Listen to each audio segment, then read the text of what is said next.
សូមស្វាគមន៍មកកាន់វីដេអូថ្មីថ្ងៃនេះ admin នឹងលើកយកភាពយន្តដ៏រន្ធត់មួយយកមកធ្វើការបកស្រាយហើយរឿងនេះមានចំណងជើងថា Scary Story to Tell in the Dark ហើយនៅក្នុងសាច់រឿងនេះគឺចានិយាយអំពីក្មេងស្រីម្នាក់ដែលត្រូវបានគេចាត់ប្រកាន់ពីបទសម្លាប់កុមារដោយប្រើថ្នាំពុលបន្ទាប់មកគេបានធ្វើទារុណកម្មដ៏ព្រៃផ្សៃដែលបង្ខំឲ្យនាងសារភាពរហូតដល់ស្លាប់ជាច្រើនសតវត្សដែលគ្រួសារដ៏ល្បីល្បាញរបស់នាងត្រូវបានគេបោះបង់ចោលហើយអ្នកស្រុកបាននិយាយថាគ្រួសារនេះគឺមានអាថ៌កំបាំងដ៏ខ្មៅងងឹតជាពិសេសកូនស្រីរបស់ពួកគេឈ្មោះសារ៉ាហើយរឿងនេះគឺពិតជាល្អមើលនិងភ័យរន្ធត់ខ្លាំងមែនទែន admin ជឿជាក់ថាបងប្អូនប្រកាសជាចូលចិត្តរឿងនេះហើយតោះឥឡូវនេះបើចង់ដឹងថាសាច់រឿងនេះមានអត្ថន័យបែបណាខ្លះសូមទស្សនាវីដេអូរបស់ admin តាំងពីដើមរហូតដល់ចប់ទាំងអស់គ្នារឿងរបស់យើងបានចាប់ផ្ដើមនៅទីក្រុងតូចមួយនៃរដ្ឋ Pennsylvania ដែលមានអត្ថន័យ Mill Valley ពិភពលោកខាងក្រៅកំពុងផ្លាស់ប្ដូរមានសង្គ្រាមកើតឡើងគឺការតវ៉ាសិទ្ធិស៊ីវិលនិងប្រជាជនមានការសម្រាកប៉ុន្តែសម្រាប់យុវវ័យនៃ Mill Valley អ្វីដែលគួរឲ្យខ្លាចបំផុតនោះគឺផ្ទះខ្មោចនៅមាត់ក្រុងហើយនេះគឺជាកន្លែងដែលរឿងរបស់យើងនឹងត្រូវបានចាប់ផ្ដើមនិងគួរឲ្យភ័យខ្លាច Tommy គឺជាបរិសុទ្ធរឹងរូសធម្មតាចូលចិត្តលេងសើចនិងបំភ័យដល់មនុស្សនៅថ្ងៃមួយគាត់និងមិត្តភ័ក្តិរបស់គាត់បាននាំគ្នាគប់ដបនិងយកដំបងវាយទៅលើទីមងឈ្មោះហារ៉ូដែលបានឈរចាំនៅវាលពោតប៉ុន្តែមិនយូរនោះទេហារ៉ូនឹងឲ្យពួកគេសងមកវិញក្នុងពេលដ៏ខ្លីខាងមុខនេះនៅរាត្រី Halloween ក្មេងជំទង់3នាក់គឺ Stella, Oczy និង Jack ពួកគេកំពុងត្រៀមខ្លួនសម្រាប់ការសប្បាយដែលគ្មានគ្រោះថ្នាក់ Stella គឺជាតួអង្គសំខាន់នាងគឺជាក្មេងស្រីដែលខ្មាស់អៀននិងចូលចិត្តរឿងភ័យរន្ធត់នាងបានចំណាយពេលសរសេររឿងនិទាននិងអានសៀវភៅគួរឲ្យខ្លាចមិត្តភ័ក្តិរបស់នាង Jack និង Oczy គឺជាអ្នកកំប្លែងដែលបានបញ្ចុះបញ្ចូលនាងឲ្យជួយលេងសើចជាមួយ Tommyពេលពួកគេកំពុងតែដើរតាមផ្លូវហើយក៏បានជួបប្រទះជាមួយនឹងរថយន្តរបស់ Tommy គ្នារបស់គេម្នាក់បានឆក់យកបង្វិចចេញពីក្នុងដៃរបស់ចាក់នៅវិនាទីបន្ទាប់ពួកគេក៏បានជួបប្រទះនៅរឿងមួយដែលនឹកស្មានមិនដល់នៅក្នុងបង្វិចនោះគឺមានផ្ទុកពងមាន់ក្រដាសជូតនិងសូម្បីតែលេមួកខ្លះចេញពីបង្គន់របស់ចាក់ក្រុមរបស់ Tommy ធម្មតាចូលចិត្តលេងសើចនិងធ្វើបាបដល់អ្នកទន់ខ្សោយប៉ុន្តែលើកនេះគេត្រូវបានក្រុមរបស់ Stella ធ្វើបាបវិញម្ដងប៉ុន្តែរឿងនេះវាមិនបញ្ចប់បានល្អនោះទេក្រុមរបស់ Tommy មានការខឹងសម្បារយ៉ាងខ្លាំងហើយក៏បានដេញតាមពួកគេកាត់តាមដងផ្លូវនៃ Mill Valley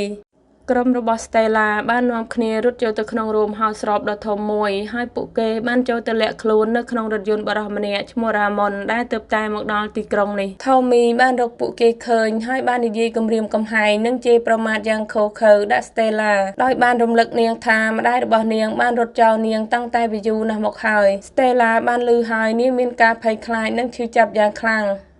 នៅរំពេចនោះផងដែរសន្តិសុខដែលយាមនៅរោមហោស្រពក៏បានមកដល់ហើយក៏បានបណ្ដេញក្រុមដែលបានគំរាមកំហែងនោះឲ្យចាកចេញ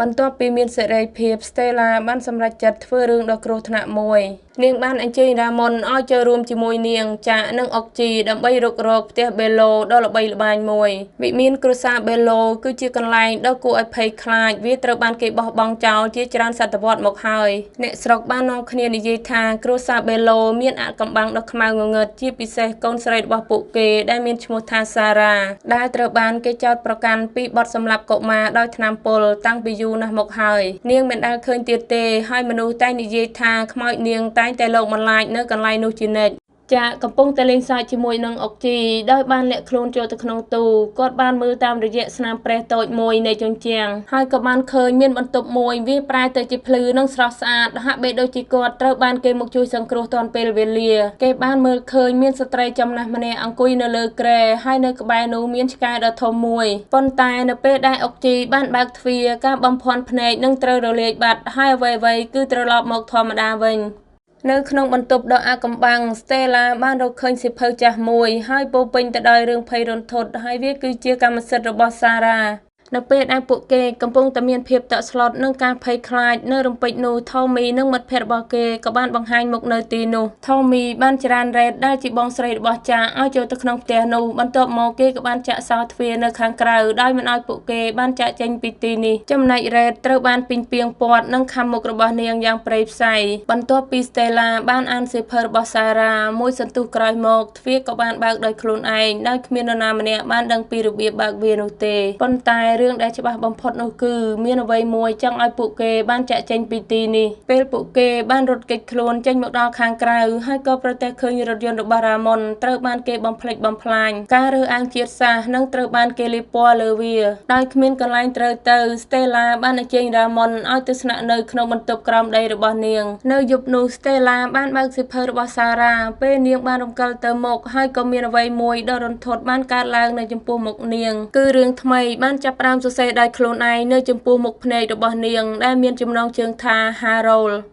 បន្ទាប់ពីនាងបានមើលឃើញការសរសេរសាច់រឿងថ្មីដែលមានតាក់ទងជាមួយនឹង Tommy នាងមានការភ្ញាក់ផ្អើលជាខ្លាំងនៅវាលពោត Tommy ស្រវឹងជោគជាំកំពុងតដើរកាត់តាមផ្លូវដែលពួកគេបានធ្វើបាប Harold នៅថ្ងៃមុននោះប៉ុន្តែលើកនេះ Harold បានបាត់ពីកន្លែងដែលគេតែងតែឈរជារៀងរាល់ថ្ងៃ Tommy មានការងឿងឆ្ងល់ហើយបានសម្លឹងមើលជុំវិញទីនេះនៅរំពេចនោះ Harold ស្រាប់តែបង្ហាញខ្លួននៅចំពោះមុខគាត់ការធ្វើចលនាដ៏គួរឲ្យខ្លាចធ្វើឲ្យ Tommy ប្រញាប់ក្រោកឡើងរត់គេចខ្លួន Harold ឥឡូវនេះកំពុងផ្លាស់ប្ដូរគេបានដេញតាម Tommy ពីក្រោយ Tommy ព្យាយាមវាយតបប៉ុន្តែវាគ្មានប្រយោជន៍នោះទេ Harold បានចាក់គាត់យ៉ាងឃោរឃៅហើយនៅពេលដែល Tommy ជំពប់ដួលស្បែករបស់គាត់បានចាប់ផ្ដើមផ្លាស់ប្ដូរមានចម្បាំងចេញពីមាត់និងរាងកាយរបស់គាត់ Tommy ឥឡូវលែងមានជីវិតទៀតហើយនៅថ្ងៃបន្ទាប់ Tommy បានបាត់ទៅហើយជំនួសមកវិញដោយ Harold ដែលបានស្លៀកសម្លៀកបំពាក់របស់គាត់នៅពេល Stella និង Ramon បានមើលឃើញរឿងនេះហើយពួកគេបានដឹងពីអ្វីដែលគួរឲ្យភ័យខ្លាចនោះគឺសៀវភៅកំពុងសរសេររឿងពិតហើយពួកគេកំពុងខ្លាចជាការពិតភាពភ័យរន្ធត់បានកើតឡើងជាបន្តបន្ទាប់គឺរឿងមួយផ្សេងទៀតបានលេចឡើងនៅក្នុងសៀវភៅ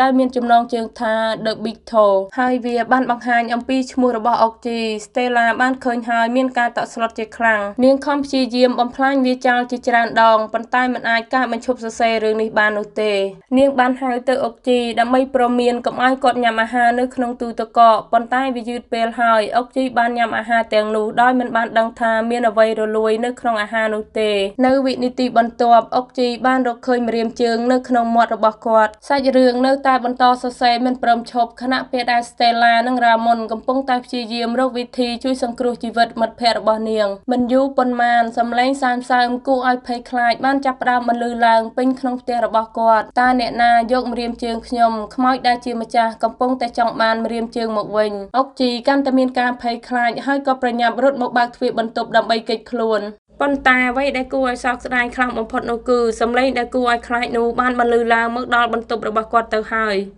អុកជីមានការភ័យខ្លាចបានលាក់ខ្លួននៅក្រោមគ្រែរបស់គាត់ប៉ុន្តែសត្វចម្លែកនោះបានរកគាត់ឃើញមុនពេលគាត់អាចស្រែកគាត់ត្រូវបានគេអូសចេញហើយបានបាត់ខ្លួនទៅនៅក្នុងពិភពងងឹត Stella និង Ramon បានប្រញាប់រត់មកផ្ទះរបស់អុកជីប៉ុន្តែវាយឺតពេលហើយឥឡូវនេះក្រុមរបស់ពួកគេកំពុងតែមានការស្លន់ស្លោនិងភ័យខ្លាចពេញទំហឹងពួកគេបានព្យាយាមបំផ្លាញសៀវភៅថែមទាំងដុតវាចោលជាច្រើនដងប៉ុន្តែវាមិនមានរឿងអ្វីកើតឡើងនោះទេគឺសៀវភៅនោះនៅតែបន្តសរសេរចាក់ Red Stella និង Ramon គឺជាគោលដៅបន្ទាប់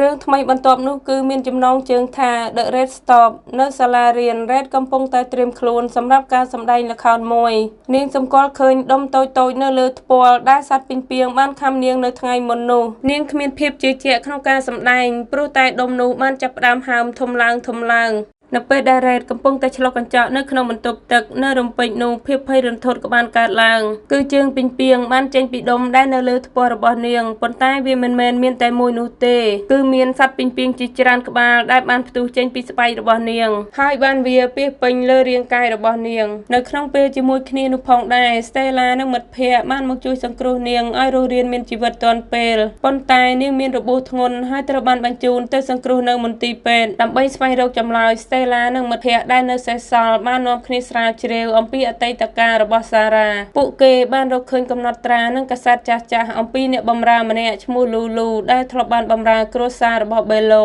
ស្ត្រីម្នាក់បានអះអាងថានាងបានបង្រៀនវេទមន្តខ្មៅងងឹតដល់Sarah Lulu ឥឡូវនេះចាស់ហើយថែមទាំងពិការភ្នែកទៀតផងប៉ុន្តែគាត់បានបង្ហាញការពិតដ៏គួរឲ្យភ្ញាក់ផ្អើលមួយគាត់បាននិយាយប្រាប់ពួកគេថាSarahមិនបានសម្លាប់កុមារនោះទេគ្រួសាររបស់នាងបានបំពុល ការផ្គត់ផ្គង់ទឹកក្នុងទីក្រុងជាមួយនឹងបារតដែលបានចេញពីម៉ាស៊ីនកិនក្រដាសរបស់គ្រួសារពួកគេបន្ទាប់ពីបានដឹងអំពីរឿងរ៉ាវខ្លះៗរបស់សារ៉ាពីអ្នកបម្រើស្តេឡានិងមិត្តភ័ក្តិបានប្រញាប់ចាក់ចែងដើម្បីស្វែងរកភស្តុតាងបន្ថែមទៀតពួកគេបាននាំគ្នាលួចចូលទៅក្នុងមន្ទីរពេទ្យដែលសារ៉ាបានស្លាប់នៅពេលដែលស្តេឡានិងរ៉ាម៉ុនកំពុងតែរករកកំណត់ត្រាចាស់ៗរបស់សារ៉ានៅក្នុងពេលជាមួយគ្នានោះផងដែរចាក់បានបង្កឲ្យមានការជួលដំណឹងភ្លាមភ្លើងពណ៌ក្រហមបានចាប់ផ្ដើមភ្លឺឡើងពីពេញសាលវាហាក់ដូចជាសុបិនអាក្រក់ដែលគេបានធ្លាប់ជួបប្រទះកាលពីមុននៅរំពេចនោះគេក៏បានមើលឃើញមានស្ត្រីមានដ៏ធំសម្បើមស្បែករបស់នាងស្លេកស្លាំងនិងពាក់ស្នាមញញឹមដ៏ឈឺចាប់នាងបានធ្វើចលនាយឺតៗនិងគួរឲ្យខ្លាចសម្ដៅមករកចាក់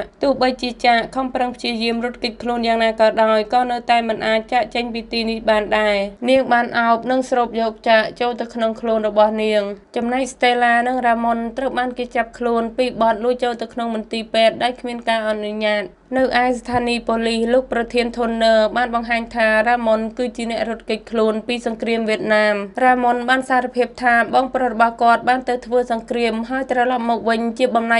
កគេខ្លាចថានឹងជួបវាសនាដូចគ្នាដូច្នេះហើយទើបគេរត់គេចខ្លួនពីសង្គ្រាមវៀតណាម